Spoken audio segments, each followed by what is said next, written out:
Está com você, Well. Amém, meu povo, meus irmãos. Vou ler aqui um versículo para nós no Evangelho de João, capítulo 6. Eu amo os livros de João. Livro fácil de nós entendermos. João, capítulo 6. Desculpa, é João, capítulo 4. É João.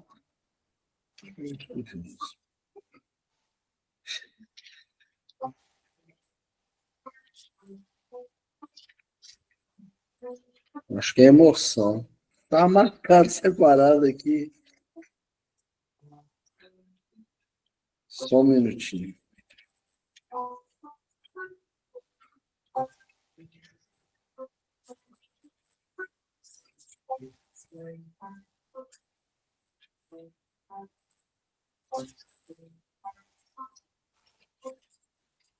Amém. Achei. É João 14, 6. João 14, 6. É um versículo muito conhecido nosso. Vocês estão me ouvindo bem? Sim, Você consegue ouvir um teclado no fundo aí? Eu não ouço.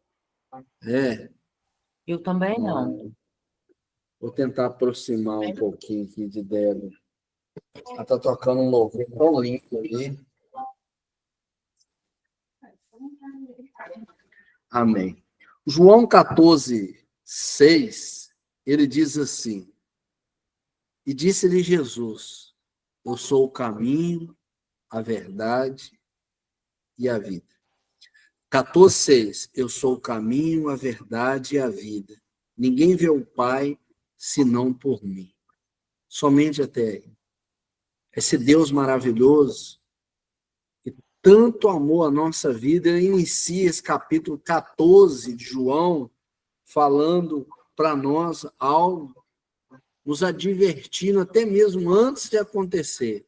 Ele diz assim no versículo 1, não turbe o vosso coração, credes em Deus, crede também em mim. Há momento na nossa caminhada que nós sentimos o coração conturbado, nós sentimos que nós não vamos conseguir caminhar, nós não vamos conseguir transpassar a barreira que está à frente de nós. Às vezes a barreira é no campo da saúde, às vezes é algum campo familiar, profissional, são eles barreira.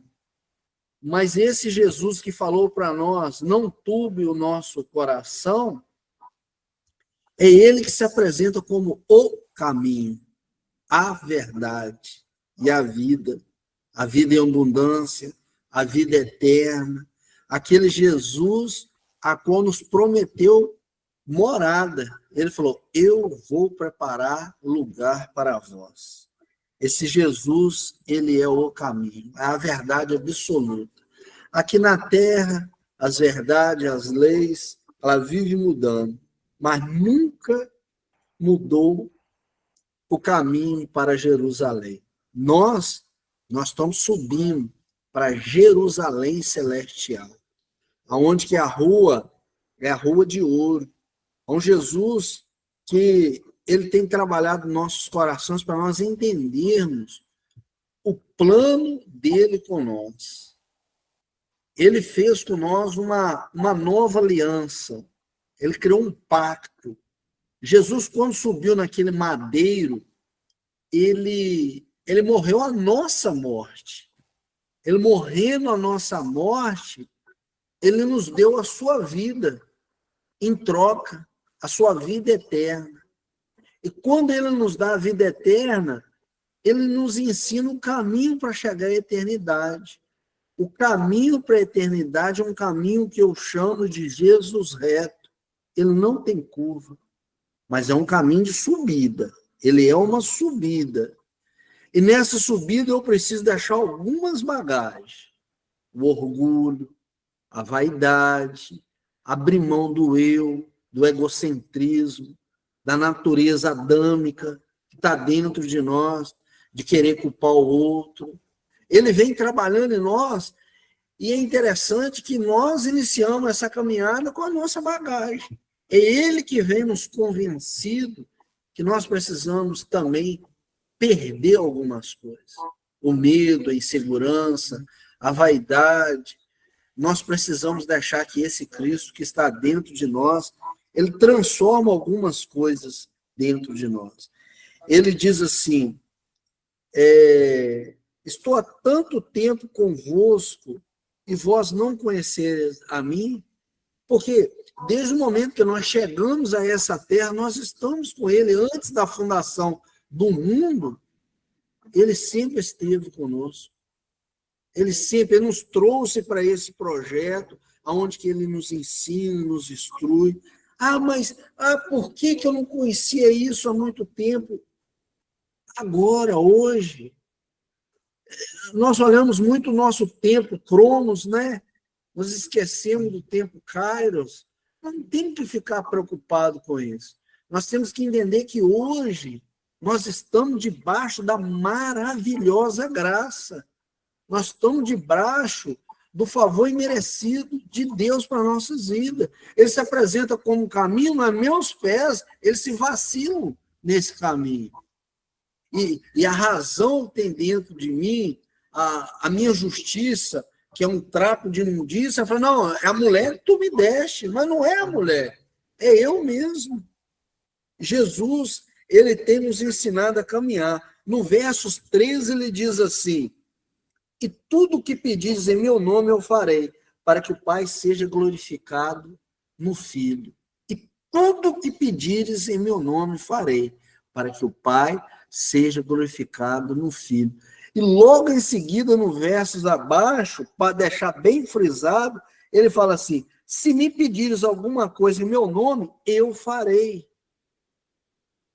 Agora, no próximo versículo, ele diz assim, se me amais e guardais os meus mandamentos. 600 e poucas leis. Jesus vem e cumpre todas e nos dá um novo mandamento. Está ali das 10 principais mandamentos, né? Um até com promessa, honra teu pai e tua mãe para que prolongue seus dias aqui na terra. Mas o Senhor, Jesus, ele cumpriu toda a lei, nos deu um novo mandamento, e nós temos que ser sinceros, não é fácil amar o próximo, mas nós precisamos amar, não tem outra saída. Jó obteve a vitória quando ele orou para os seus amigos. Nós precisamos entender que a humanidade está perdendo essa característica de empatia. Com quantas pessoas que Jesus usou a empatia, com quantas pessoas que Jesus usou a misericórdia, eu não posso querer misericórdia para mim e juízo para o outro, não. Quando eu leio aqui, eu vou voltar aqui até um pouquinho, Lucas, o Senhor fala algo aqui maravilhoso. Jesus morre a nossa morte, ele ressuscita, e de repente 2 discípulos, ele desce de Jerusalém para o caminho de Emaús, lá, já ia ali no caminho de Emaús, Jesus se aproxima daqueles 2 discípulos, os olhos dele, está aqui em Lucas 24, depois alguém quiser conferir, Lucas 24, 14, 15, 16, diz assim, mas os olhos deles estavam como que fechados, para que não o conhecesse. Os olhos deles estavam fechados para que não o conhecesse. E Jesus, quando aproximou deles, Jesus falou, essas são as palavras de Jesus. Que palavras são essas? Que caminhando trocai entre vós. Por que estáis tristes? Eles indagaram a Jesus. És tu peregrino em Jerusalém? Não sabe o que aconteceu? O que tem sucedido nesses dias? E ele pergunta, Jesus perguntou para ele, quais? Os que disseram a respeito de Jesus, Nazareno, homem, profeta, poderoso em obra, varão diante de Deus e todo o teu povo, dos principais sacerdotes, os príncipes o entregaram à condenação e o crucificaram, e nós esperávamos que fosse ele que remisse Israel. Humanamente eles estavam certos, espiritualmente não. Eles não estavam espiritualmente certos. Mas Jesus, com aqueles 2 discípulos que desciam o caminho, Jesus foi longânimo, Jesus foi paciente com eles. E Jesus foi caminhando com eles, e Jesus foi falando com eles. No versos 28, Jesus diz assim, eles dizem assim: então chegaram à aldeia para onde iam, e eles fizeram com quem ia de longe, eles constrangeram Jesus que entrasse na casa deles. Irmãos, Jesus tem entrado no nosso lar. Muitas das vezes, o nosso lar não está de acordo como deveria estar, mas Jesus entra porque ele é misericordioso. Jesus entrando lá, aconteceu algo maravilhoso. Estando eles à mesa com Jesus, tomando pão, Jesus partiu e o abençoou. Agora eu quero perguntar para vocês, na sua casa tem uma mesa? Nós precisamos sentar à mesa com a família. Nós precisamos partir o pão. Nós precisamos entender o que realmente é alimento para a nossa alma. Jesus é o pão vivo que desce do céu. Quando há o partir do pão, eles conheceram quem era Jesus. Eles conheceram. Eles ficaram maravilhados. Então abriram-se os olhos, está no verso 31, e comoveram eles. Mas Jesus... E disseram um para o outro, Jesus desapareceu, e disseram um para o outro: não ardia o nosso coração quanto no caminho nós falávamos, quando nós abrimos a Escritura? Olha, Jesus, ele está à porta do nosso coração. Ele bate insistente para que nós possamos entrar. A chave está na nossa mão. Nós precisamos deixar muita coisa para trás. Nós precisamos crer mais. Nós precisamos trocar o medo pela fé, a insegurança pela certeza. Eu sei que essas são as sensações humanas, mas não pode ser uma sensação que nos define. O medo, a angústia, né? Não pode, isso não pode definir a nossa vida. O que define a nossa vida é que Deus tem nos amado e nós temos procurado caminhar com Ele. Ele poderia nos dispensar dessa caminhada, mas ele não dispensou.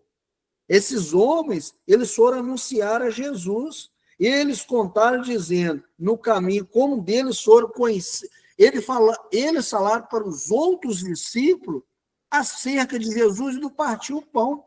Eles ficaram maravilhados. E Jesus, por 40 dias, na praia da Galileia, ele deu a instrução para os discípulos. Discípulos somos nós. O significado da palavra discípulo é aprendizes. Nós não somos apóstolos. Nós ainda não tomamos posse do apostolado. Mas nós podemos, nessa noite, abrir o nosso coração. Nós podemos, nós não temos que mudar o outro, mas nós temos que trabalhar em nossa vida. Jesus também é carpinteiro. Ele precisa trabalhar na nossa vida.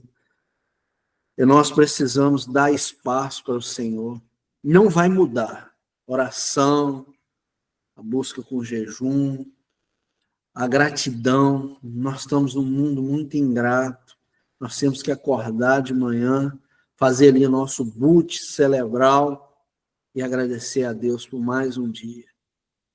Ele tem nos dado essa oportunidade. Nós poderíamos morrer. Jesus, na sua particularidade, para me encerrar aqui, eu vou falar de um outro caso, mas também falando sobre o caminho, ele tinha 3 amigos. Jesus, como homem, ele tinha 3 amigos em especial. Vários. Vou falar de 3 irmãos. Marta, Maria e Lázaro. Só que Jesus estava onde? Em Jerusalém. Eles estavam em Betânia. Mandaram um recado para Jesus: aquele quem tu amas, estás doente. Mas importa realizar a obra do Senhor. E Jesus falou com os seus discípulos ali, essa enfermidade não é para a morte. Mas só que quando Jesus chega lá, já havia 4 dias. 4 dias que Lázaro já tinha morrido. Já havia 4 dias que o amigo de Jesus tinha morrido. E Marta, ela apressadamente ficou sabendo que Jesus foi e chegou até a ele Falou, Senhor, se o Senhor estivesse aqui, meu irmão não teria morrido. Jesus deu um recado para ela.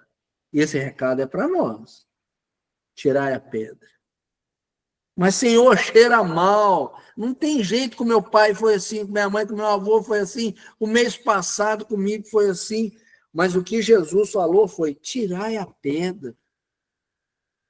O que tem nos impedido a caminhar? Qual é a pedra que tem nos impedido? O que for para nós fazermos, Jesus não vai fazer. É nós que temos que fazer. É nós que temos que tirar a pedra. O que nos impede de receber a bênção. Ele não vai deixar de derramar a bênção. Aliás, ele já derramou muita bênção nesse dia. Bênçãos que não se podem contar. E nós precisamos travar uma luta contra nós. Eu estou travando um campo profissional, Senhor, eu não estou vendo saída. Como tem sido angustiante esses dias. Os meus negócios estão fechando tudo, estão acabando. E está difícil, Senhor. Eu estou até evitando de falar, porque a angústia está tão grande que eu estou sentindo que eu estou passando angústia minha para os outros. Mas Jesus tem falado comigo, tira a pedra.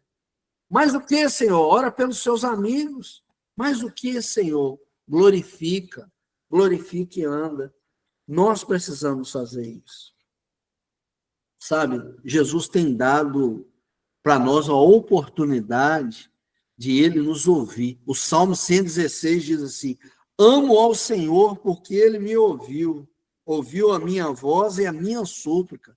Nós não temos que suplicar a homem e esperar em homem. Nós temos um Deus vivo. Antigamente, antes se via um pau e pedra e gesso. Hoje nós servimos um Deus onisciente, onipotente, onipresente, um Deus que ouve a nossa súplica. Ele inclina aos ouvidos para nós e nós podemos invocar ele. No Salmo 116 diz, no versos 3, cordéis de morte me cercaram, angústia do inferno se apoderam de mim, encontrei aperto e tristeza. Às vezes nós estamos nessa situação. Eu creio que Marta e Maria passaram por isso e viu o irmão dela morrendo. Aqueles discípulos descendo o caminho de Emaús, eles também passaram por isso. Mas, irmãos, a fase que nós estamos não define tudo. Tudo é Jesus. Ele é poderoso, ele é valente, é varão de guerra. Nós podemos até perder uma batalhazinha, mas a guerra jamais. O nosso nome já está escrito no livro da vida eterna. Mas o Senhor quer fazer uma chamada essa noite, para você poder dizer, presente, Senhor. Senhor, hoje eu quero agradecer, agradeça. Senhor, angústia do inferno se apoderam de mim, mas elas não vão te definir, porque aqui tem oração. Nós somos a igreja, corpo de Cristo, a qual ele é o cabeça, a direção é ele. É ele que é a direção. Mas nós temos que entender que ele fez um novo pacto. Irmãos, nós estamos entendendo o que é a nova aliança. Nós estamos num processo. Nós vivíamos muito olho por olho, dente por dente. A razão nossa que é muita lei. Misericórdia para nós, juízo para o próximo. Se esse pecadinho dele não é igual ao meu pecadinho, eu vou tacar a pedra. Não é bem assim. Eles tiraram a pedra. E Jesus gritou, Lázaro, sai para fora. A sua bênção, ela virá. Não espere de mim, mas espere no Senhor. A sua bênção, ela já é sua. O Senhor já deu. Tem coisas que eu estou pedindo a Deus, eu estou pedindo a Deus e Deus já me deu. Sabe o que eu falo? Porque eu bato papo com o Senhor. Eu gosto muito na minha cidade de andar de moto. Eu e Débora temos um carro e uma moto, e dentro da cidade, por eu andar muito, eu ando de moto. Sai de um lugar para o outro, eu vou conversando com o Senhor, batendo um papo com o Espírito Santo, com Jesus. Eu falo, Senhor, eu estou te pedindo algo que o Senhor já me deu. O negócio é eu acessar. O negócio é eu subir, em vez de descer. O negócio é eu não questionar. O negócio é eu ser Marta no mundo de Maria. Minha esposa, uma vez, nós fizemos uma viagem, foi na igreja aqui da região, e ela comprou um livro, Como ser Marta no mundo de Maria. Eu achei muito engraçado. Mas nós podemos crer. É Ele que fez essa aliança conosco. Nós temos que estender as nossas mãos, né? Lá em Isaías 41, verso 6, diz assim: um ou outro ajudou o seu próximo, algumas traduções, ao seu companheiro, e disse: esforce-te. Esforça, irmão. Esforça para subir. Requer de nós um desejo de deixar para trás algumas bagagens. No versos 10 de Isaías 41, diz assim: não temas, eu sou contigo. Não te assombres. Tem dia que estamos assombrados. Eu te ajudo, eu te esforço, eu te sustento com a destra da minha justiça. Eu te tomo pela mão direita e te digo: não temas. O livro de Débora, minha esposa, é esse daqui, ó. Um livro muito bom. É Como Ter um Coração de Maria no Mundo de Marta, fortalecendo a comunhão com Deus, com uma vida atarefada. É um livro muito bom. Esqueci qual que é. CPAD. Ele é da CPAD. Mas nós estamos, para me finalizar aqui nessa caminhada, eu vou fazer uma oração pequenininha para mim finalizar essa pregação. Eu queria falar muito mais, mas o que eu tenho falado nos últimos dias é: estamos subindo para a Nova Jerusalém. Maranata, Senhor Jesus, vem. Ele vem para buscar a sua igreja. E nós somos a igreja de Cristo. Nós somos um povo que tem participado da maravilhosa graça. Maranata não é uma denominação, não é uma instituição. Nós estamos acima disso. As placas vão ficar, as denominações vão ficar, as paredes, os nomes, as patentes, mas os filhos só vai para a eternidade do que a eternidade. Eu tenho o sangue de Jesus. Tem pessoas no nosso meio, nós precisamos confessar isso, que já vivem a eternidade. Eu preciso ficar perto dessas pessoas. Amado Deus, quero te agradecer pela oportunidade de falar do teu amor. Completa a tua obra. Te agradeço a oportunidade e peço que o Senhor complete a obra no coração dos meus irmãos. Obrigado por fazer parte dessa família, aonde que aqui eu já obtive várias vitórias, inclusive profissional. E obrigado por essa união. Em nome de Jesus, amém.